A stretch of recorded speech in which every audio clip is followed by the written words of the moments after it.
Մատթեոսի ավետարանի 25-րդ գլխի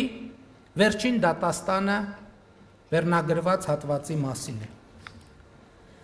Արդ, երբ որ մարդու որդին գա իր փառքով եւ բոլոր հրեշտակները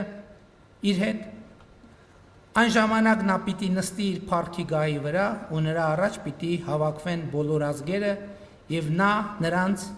միմյանցից պիտի զատի, ինչպես մի հովիվ, որ զատում է ոչխարները այծերից։ Եվ ոչխարները իր աչին պիտի կանգնեցնի, իսկ այծերը ձախի։ Այն ժամանակ թագավորը պիտի ասի նրանց, որ իր աչին է. Եկեք իմ հոր օրհնյալներ, ժառանգեցեք աշխարհի սկզբից ձեզ համար պատրաստված արքայությունը, որովհետև քաղցած էի եւ ինձ ուտելիք տվիք, ծարավ էի եւ ինձ ջուր տվիք խմելու, օտար էի եւ ինձ ձեր մեջ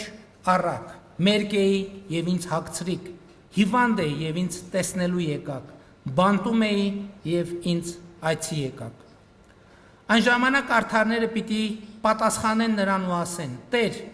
երբ տեսանք քեզ քաղցած ու կերակրեցինք, կամ ծարավ եւ ջուր տվեցինք, երբ տեսանք քեզ օտար եւ մեր մեջ առանք, կամ մերկ եւ հագցրինք, երբ տեսանք քեզ հիվանդ կամ բանտի մեջ ու եկանք քեզ այցի։ Թագավորը պիտի պատասխանի ու ասի նրանց. Ճշմարիտ եմ ասում ձեզ, քանի որ իմ այս փոքր եղբայրներից մեկին արեցիք այդ, ինձ համար արեցիք։ Այն ժամանակ նա պիտի ասի նրանց, որ իր ձախից են. Անիծյալներ, գնացեք ինձնից հավիտենական կրակը,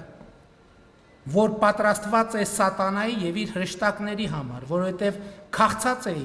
եւ ինձ ուտելիք չտվիք, ծարավ էի եւ ինձ ջուր չտվիք, օտար էի եւ ինձ ձեր մեջ չառաք, մերկ էի եւ ինձ չհագցրիք, հիվանդ էի ու բանտի մեջ եւ ինձ տեսնելու չեկաք։ Այն ժամանակ նրանք էլ պիտի պատասխանեն ու ասեն. Տեր, երբ տեսանք քեզ քաղցած կամ ծարավ կամ օտար կամ մերկ կամ հիվանդ կամ բանտի մեջ ու քեզ չծառայեցինք։ Այն ժամանակ պիտի պատասխանի նրանց ու ասի. Ճշմարիտ եմ ասում ձեզ, որովհետև այս փոքրերից մեկին այդ չարեցիք, ինձ համար էլ չարեցիք։ Եվ նրանք պիտի գնան դեպի հավիտենական տանջանք, իսկ արդարները հավիտենական կյանք։